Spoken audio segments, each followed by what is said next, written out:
We have a lot to get to, and we do not want to waste any time, so let's bring out the former President of the United States, the Republican nominee for President, former President Donald Trump.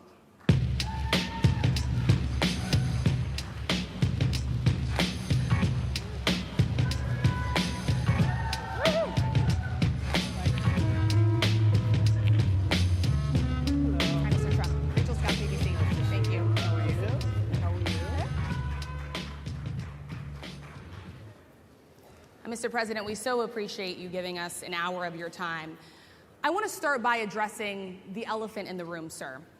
A lot of people did not think it was appropriate for you to be here today. You have pushed false claims about some of your rivals, from Nikki Haley to former President Barack Obama, saying that they were not born in the United States, which is not true. You have told 4 congresswomen of color who were American citizens to go back to where they came from. You have used words like animal and rabbit to describe black district attorneys. You've attacked black journalists, calling them a loser, saying the questions that they ask are, quote, stupid and racist. You've had dinner with a white supremacist at your Mar-a-Lago resort. So my question, sir, now that you are asking black supporters to vote for you, why should black voters trust you after you have used language like that? Well, first of all, I don't think I've ever been asked a question in such a horrible manner. First question. You don't even say, hello, how are you? Are you with ABC? Because I think they're a fake news network, a terrible network. And I think it's disgraceful that I came here in good spirit. I love the black population of this country. I've done so much for the black population of this country. Including employment, including opportunity zones with Senator Tim Scott of South Carolina, which is one of the greatest programs ever for black workers and black entrepreneurs. I've done so much, and you know, and I say this, historically black colleges and universities were out of money, they were stone cold broke, and I saved them, and I gave them long-term financing, and nobody else was doing it. I think it's a very rude introduction. I don't know exactly why you would do something like that. And let me go a step further. I was invited here, and I was told my opponent, whether it was Biden or Kamala, I was told my opponent was going to be here. It turned out my opponent isn't here. You invited me under false pretense. And then you said, you can't do it with Zoom. Well, you know, where's Zoom? She's going to do it with Zoom, and she's not coming. And then you were half an hour late, just so we understand. I have too much respect for you to be late. They couldn't get their equipment working or something was wrong. Mr. President, I would love if you can answer the question on your rhetoric and why you believe that black voters should trust you with another 4 years. I have been the best president for the black population since Abraham Lincoln. That's my answer. Better than President Johnson, who signed the Voting Rights Act? And for you to start off a question and answer period, especially when you're 35 minutes late because you couldn't get your equipment to work, in such a hostile manner, I think it's a disgrace. Let me just ask a follow-up, sir, and then we'll move on to other questions here. Some of your own supporters, including Republicans on Capitol Hill, have labeled Vice President Kamala Harris, who is the first black and Asian American woman to serve as vice president and be on a major party ticket, as a DEI hire. Is that acceptable language to you? And will you tell those Republicans and those supporters to stop it? How do you define DEI? Go ahead. How do you define diversity, equity, inclusion? Okay, yeah, go ahead. Is that what your definition? That is give me a literally definition the words then. Would you give me a definition DEI. of that? Give me a definition of that. Sir, I'm asking you a question, a very direct question. Define it for me, if you would. I just defined it, sir. Do you believe that Vice President Kamala Harris is only on the ticket because she is a black woman? Well, I can say no. I think it's maybe a little bit different. So I've known her a long time indirectly, not directly very much, and she was always of Indian heritage, and she was only promoting Indian heritage. I didn't know she was black until a number of years ago when she happened to turn black, and now she wants to be known as black. So I don't know, is she Indian or is she black? She is always identified as a black woman. She went to a historically black college. I respect either one, but she obviously doesn't, because she was Indian all the way, and then all of a sudden she made a turn, and she became a black person. Just to be clear, sir, do you believe that she is... I think somebody should look into that, too, when you ask continue in a very hostile, nasty tone. It's a direct question, sir. Do you believe that Vice President Kamala Harris is a DEI hire, as some Republicans I really don't have know. said? I mean, I really don't know. Could be. There are some, and there are plenty. I know this lady right over there, Harris, is a fantastic person who just interviewed me at length. And we had a great interview, I think, and I heard you got very good ratings on that interview. You told me it was the longest one of your life, so we had a good discussion. Look, I want to talk about why you're here today. I mean, it is not lost on us how divided we are as a country. And as you were coming today, we really got to see that we were divided along the lines of race, along the lines of gender. And there is this question of, in this moment where we are, why come here? What is your message today? My message is to stop people from invading our country that are taking, frankly, a lot of problems with it. But one of the big problems, and a lot of the journalists in this room I know and I have great respect for, a lot of the journalists in this room are black. I will tell you that coming from the border are millions and millions of people that happen to be taking black jobs. You had the best. What exactly is a black job, sir? A black job is anybody that has a job. That's what it is. Anybody that has a job. All right. And Mr. President, they're taking the employment away from black people. They're coming in, they're invading. It's an invasion of millions of people, probably 15, 16, 17 million people. I have a feeling it's much more than that. And everybody's been seeing what's happened. The first group of people, the black population, is affected most by that, and Kamala is allowing it to happen. She's the border czar. She's the worst border czar in the history of the world. There's never been a border czar like this. She's never even essentially been. She said she was there once, but not the right part of the border. So she was a border czar. She's done a horrible job. These people are coming into our country, and they're taking black jobs and Hispanic jobs, and frankly, they're taking union jobs. Unions are being very badly affected by all of the millions of people that are pouring into our country. And one thing, as we discussed, many of these people are coming in from mental institutions, from prisons, from jails. They're gang members in other countries. Other countries are setting loose their prisoners. They're opening up their prisons and their mental institutions, and they're taking their bad people, drug dealers, gang members, and they're bringing them into the United States. And by the way, their crime rate is going down, and our crime rate is going to be a disaster. Mr. President, I want to get into how you address some of the issues with black communities. And I say that plural because we live in communities of color that are different. We're not all the same. We don't vote the same. We don't think the same. True. It's not monolithic. So as you come here today, I want to talk about something that bursts. And this is the weight of the inflation on this country right now. The nonprofit Money Management International recently released data from its mid-year analysis that we have found a 52% rise in people who are seeking counseling for being in credit debt. They're paying for food that is sky high on their credit cards, and now they can't pay that off. The credit counseling nonprofit MMI, as I said, is saying now that they've seen surges that they haven't seen since we were in a pandemic of people in financial trouble. Much of that falls on the shoulders of single moms, single black moms, when you look statistically. Yeah. How do you turn it around? What's your plan for the black community when it comes to money? So, first of all, it's very hard to hear you for whatever reason because of the fact that they have bad equipment, because I guess, you know, this woman was unable to get the right equipment. But it's very hard for me to hear you, but I can hear every other word. It's very difficult, actually. But so I don't know if they can fix it or do something with it, but I'll do the best I can with it. The inflation is absolutely destroying our middle class, our working class, virtually every class. Inflation is a disaster in our country. Inflation is a country buster. It breaks every country. And we had, in my opinion, the worst inflation we've had. They say it's 58 years, but I think it's much more than that. It's been devastating. And if you just take a look at a lot of things they don't include, like interest rates. Interest rates went from 2.4% to 10%, and you can't get the money. People can't buy houses. They no longer have the American dream. Young people, young black people, they don't have the American dream anymore. They can't buy a house. They can't borrow the money because of the cost of the money. They can't buy it because of the cost of housing, because of the cost to build it, because of inflation.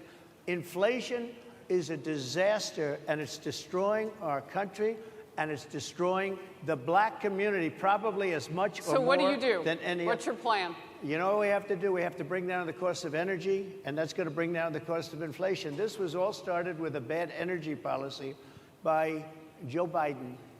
By the way, just if I might, I was running against a man named Biden. You probably saw that. And he was losing very badly in the polls, and then he had a rather bad debate. I would say it was a bad debate. I would say it was one of the worst debates in history. And his poll numbers crashed. And instead of saying, you know, let's keep going and maybe something happens the other way, they said, oh, we're going to replace him. Let's just replace him. That's like you're in a fight, a prize fighter's in a fight. He's not doing well. You say, let's bring in another fighter. So our whole campaign was steered toward him, and now we have to steer toward him. But ultimately, it's the same because they have bad policy. They have policies of open borders, unbelievable open borders, horrible energy policies. They want to get rid of, as you say, gasoline in cars. They want to get rid of oil. They want to get rid of efficient heating. Mr. President. Environmentally, what they're doing is killing our country. They're absolutely destroying our country. But the inflation is the thing that's hurting the black worker, the black population, and every other population within our country. Inflation is the worst it's been, I think, in over 100 years. And they'll fact check it. They'll say it's only 58. Whatever it may be, they don't add all the numbers. They don't add the really bad numbers, and you can check that too. But inflation, Harris, is absolutely destroying this country and the people in our country. Yes, Mr. ma'am. President, can I ask you another question Yes, that is and- also impacting black Americans? And that's very clear now. Good. I'm sorry? It's very clear. I hear you. Okay. So Sonia Massey, someone from Illinois, an unarmed black woman, was shot the other day in her home by a deputy sheriff. The deputy has since been charged with murder. You've said police would get immunity from prosecution if you win. Why should someone like that officer have immunity, in your opinion? Immunity? Immunity. I don't know the exact case, but I saw something, and it didn't look good to me. It didn't look good to me. Are you talking with the water, right? Yeah, well, police unions are not backing this person either. Okay. But again, why would... They're going to be charging the officer. I guess they're charging the officer. So why should he receive immunity? Well, he might not. I mean, it depends. It depends on what happens. I'm talking about people that are much different cases than that. We need people to protect ourselves. And by the way, in Chicago, as an example, a few weeks ago, July 4th weekend, they had 117 shootings and 17 deaths. Nobody wants that. Nobody wants that. We need to have our police officers have the respect and dignity back. In this particular case, I saw something that didn't look good to me. I didn't like it. I didn't like it at all. So can you get a little more specific back to the immunity question? Who would make those distinctions? Well, right now, for the most part, people are protected by their unions, by their police unions, or by their police departments. But I'm saying if I felt, or if a group of people would feel that somebody was being unfairly prosecuted because the person did a good job maybe with crime, or made a mistake, an innocent mistake. There's a big difference between being a bad person and making an innocent mistake. But if somebody made an innocent mistake, I would want to help that person. What would those exceptions be? What would determine You an go innocent after mistake? somebody, and it's a very close call, and it's very dangerous. And you know, they have the policeman's life and woman is a very difficult thing because sometimes you have less than a second to make a life and death decision, and sometimes very bad decisions are made. They're not made from an evil standpoint, but they're made from the standpoint of they made a mistake. So I want to follow up really quickly. I find it interesting because you do talk about reining in prosecutors, especially when it comes to prosecutors that are prosecuting you. Why doesn't that skepticism apply to law enforcement?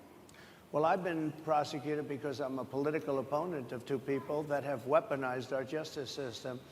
I've been prosecuted. I just won the big case in Florida. Everyone said that was the biggest case. That was the most difficult case.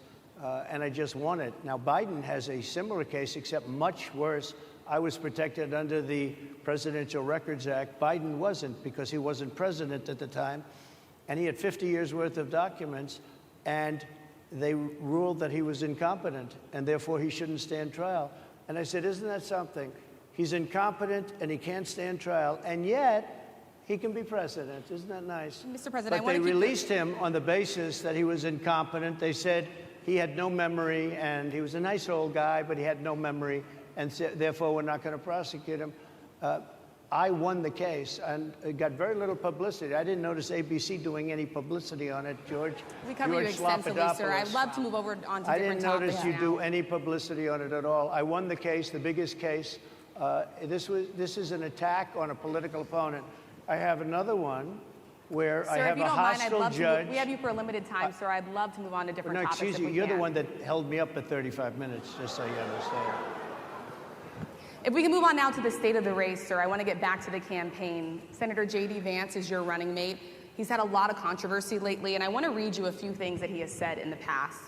He said the Democrats running the country are a bunch of childless cat ladies who are miserable at their own lives and the choices they've made, and so they want to make the rest of the country miserable too. He's not talking here about how great it is to be a parent. He's attacking what he says are the choices people are making to not have children. Did you know that he had these views about people who do not have children before you picked him to be your running mate, and do you agree with him? No, I know this. He is very family-oriented, and he thinks family is a great thing. That doesn't mean he thinks that if you don't have a family, it's not. I know people with families. I know people with great families. I know people with very troubled families. And I also know people with no families. They didn't meet the right person. Things happen. You go through life, you don't meet the right person. But he's not just talking about families here. And he also some of says those that people that don't have children should get less votes than those that do. I'm just speaking for myself. Is that your and I campaign think position? I'm speaking for him, too. He strongly believes in family, but I know people with great families. I know people with not great families that don't have a family, and the people without the family are far better. They're superior in many cases, okay? He's not saying they're not. What he's saying is that he thinks the family experience is a very important thing. It's a very good thing. But that doesn't mean that if you grow up and you grow older and you don't meet somebody that would be wonderful to meet and would have been good, that that's a bad thing. He's not saying that. My interpretation, you'll have to ask him, actually, but my interpretation is he's strongly family-oriented, but that doesn't mean if you don't have a family, there's something wrong with it. Just Mr. one last President? point, and then we'll move on. Just one of the bedrock principles of American life is one person, one vote. Senator J.D. Vance has suggested that someone who has children should have more votes than a person who does not have children. I just want to be clear here. Is that the position of your campaign? Well, no, but it's not something I have ever heard before. I can tell you this. Right now you have illegal aliens coming into our country, many from prisons and many from mental institutions, and they want to give them votes. I don't think they should have votes. They came into our country illegally, People and who they're are only taking the American vote away citizens from are all allowed of the to vote, people sir. in this room that have been here a long time, that have worked hard, that in many cases, and you'll see this happening, if I'm not elected, you're going to see it happening. If I am, you're not going to have any problem. But you're going to see it happening a long time. You're going to see the people in this room and people outside of this room are going to be losing their jobs to people that have come into this country illegally. Mr. President, can we stay with just kind of the state of the race right now? Because I felt like that vice president question, candidate question was right in there with that. So let's talk about J.D. Vance for a little bit. He's had some stumbles out of the gate. I don't know if you're hearing what we hear as reporters, but it's been a tough couple of weeks for him. Why did you choose J.D. Vance? Why did you choose him? And I'm having a hard time hearing, too. I I know chose him everybody because, out there can, but it's I'll hard tell to you hear. why.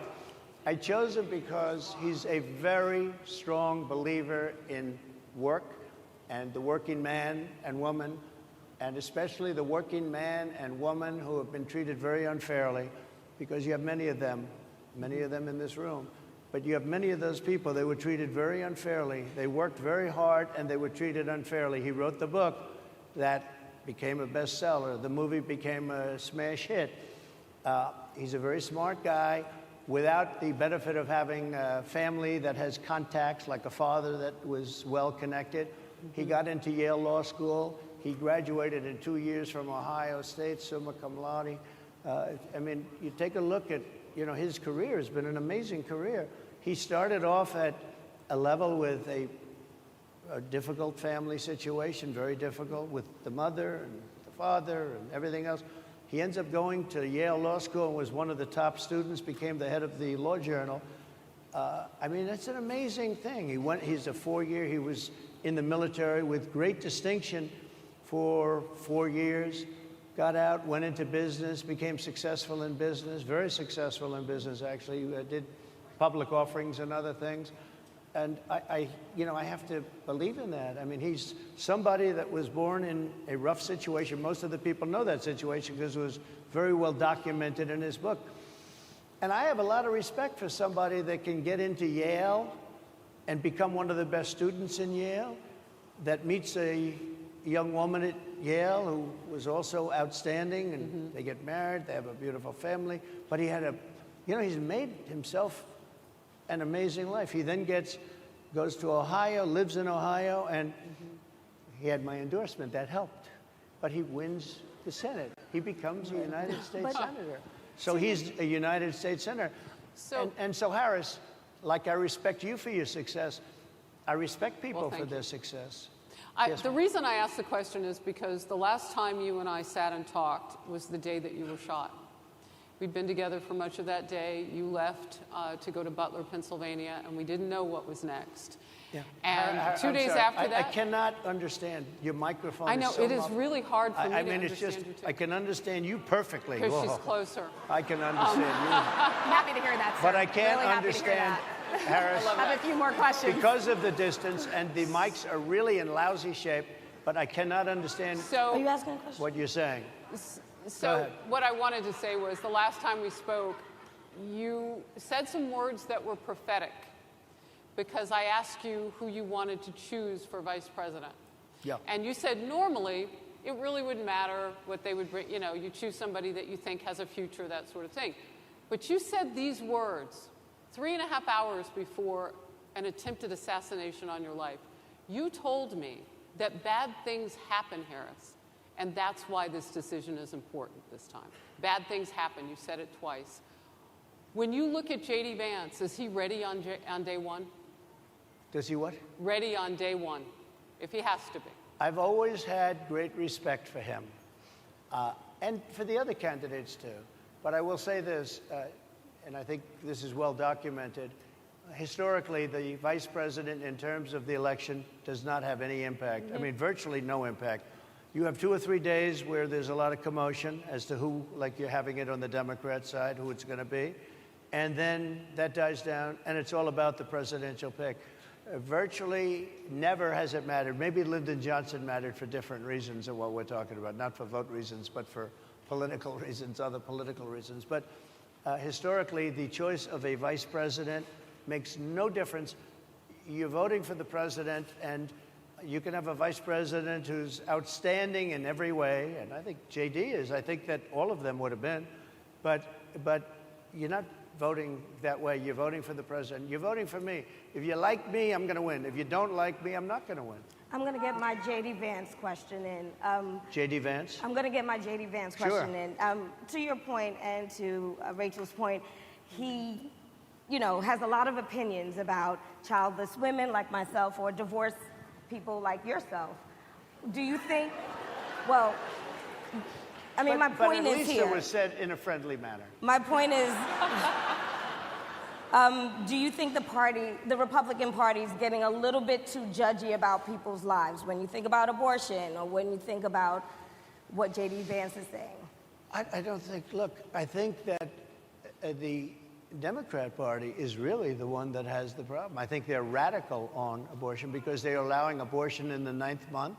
They're allowing the death. But I think it's they're about allowing freedom, the death of a baby after the baby is born, based on the governor of Virginia. In every state in the country. Based on the governor of Virginia, they're allowing the death of the baby after it's born. They're allowing abortions in the 8th and 9th month. Well, Democrats have denied. I think they're right.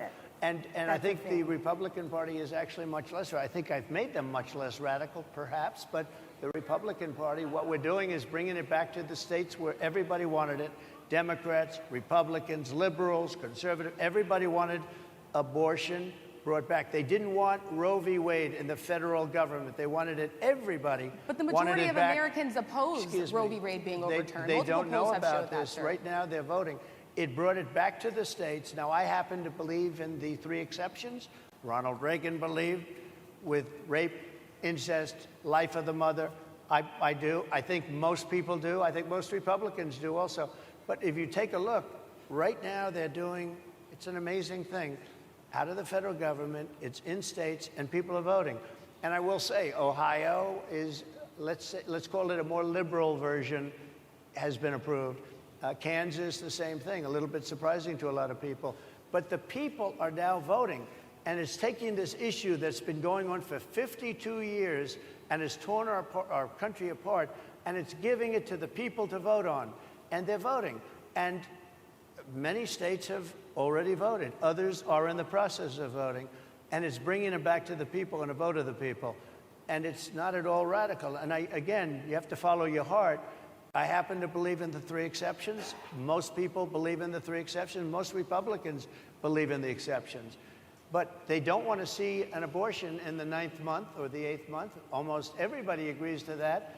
And they certainly don't want to see, in the case of the governor of Virginia, the former governor, I might add, who said, we set the baby aside and then we decide what to do. Meaning, what do? We execute the baby. That's a radical, horrible position. And some people want that. I don't want it. Most people don't. Thank you. Can I just pivot really quickly to another question about, you brought up health, Harris. You're an active man. We see you golfing all the time. But if you win, you'll still be president at 82, which is older than Biden is right now. But not mentally. Look, mentally. Here's the question. He's shot. But most people, would you consider? Most people, I know many people in their 80s and their 90s that are in great shape. Some of our greatest leaders.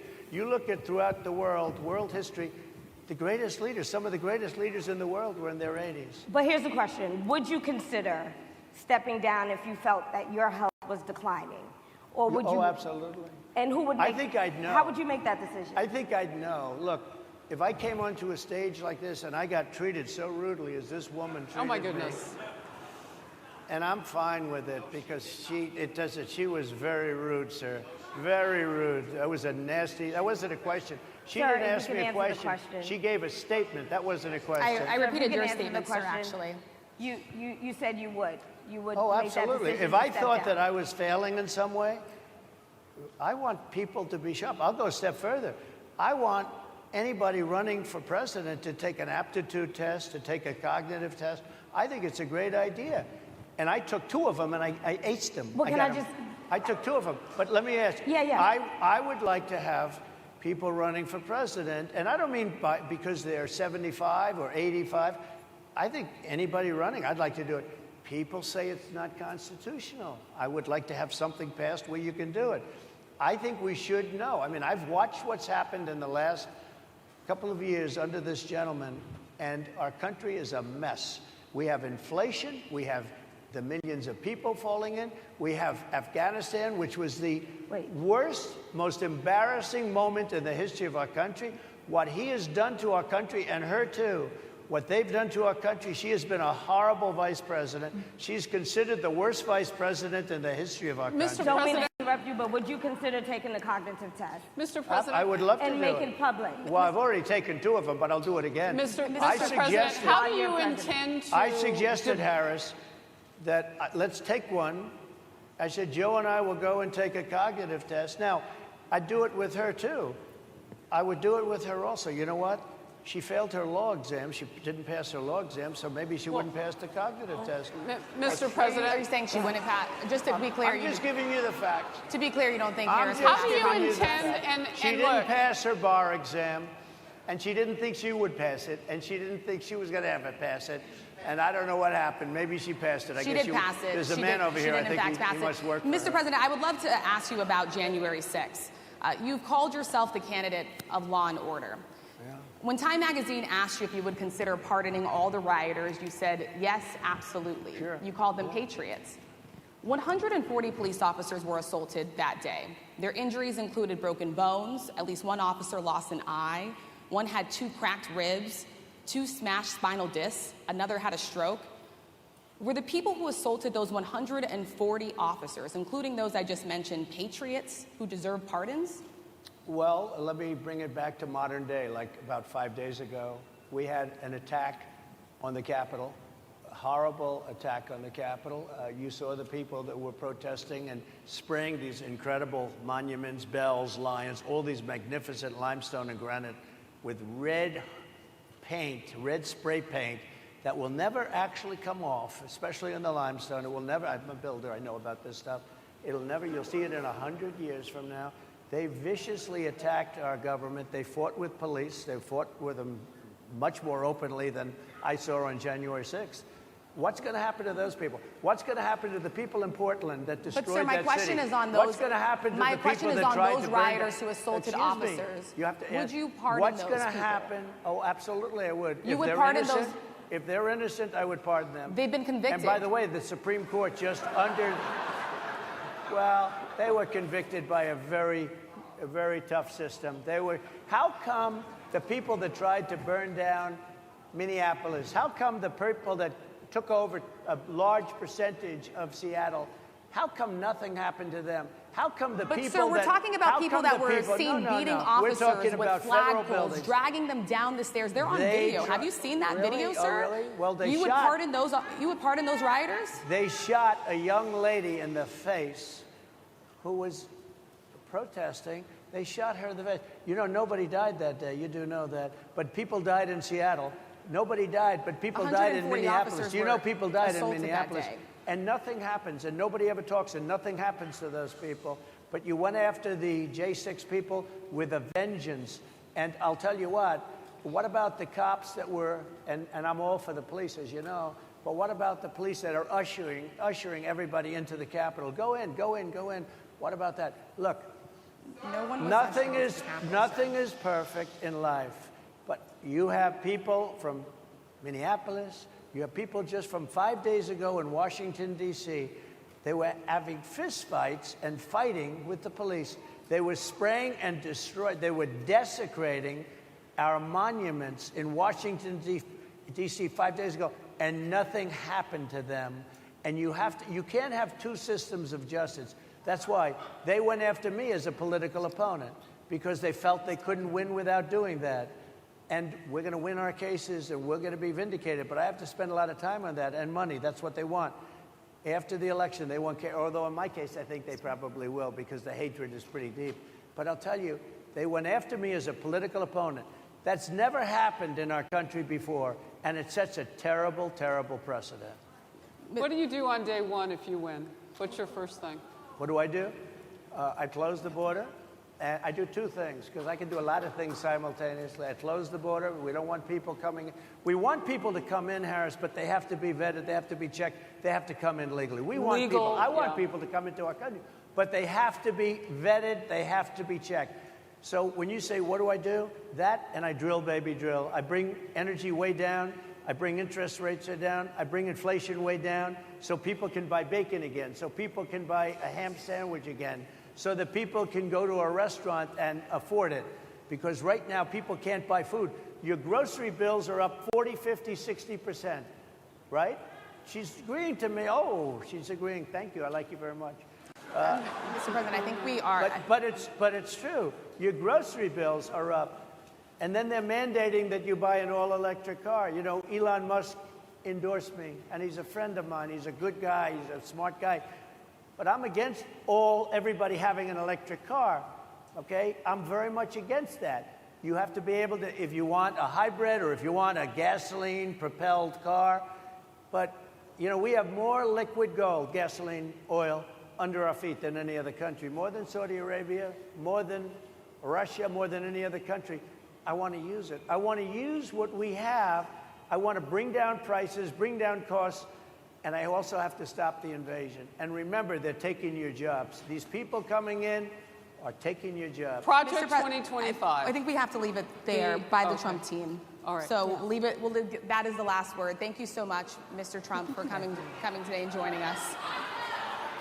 Well, thank you very much.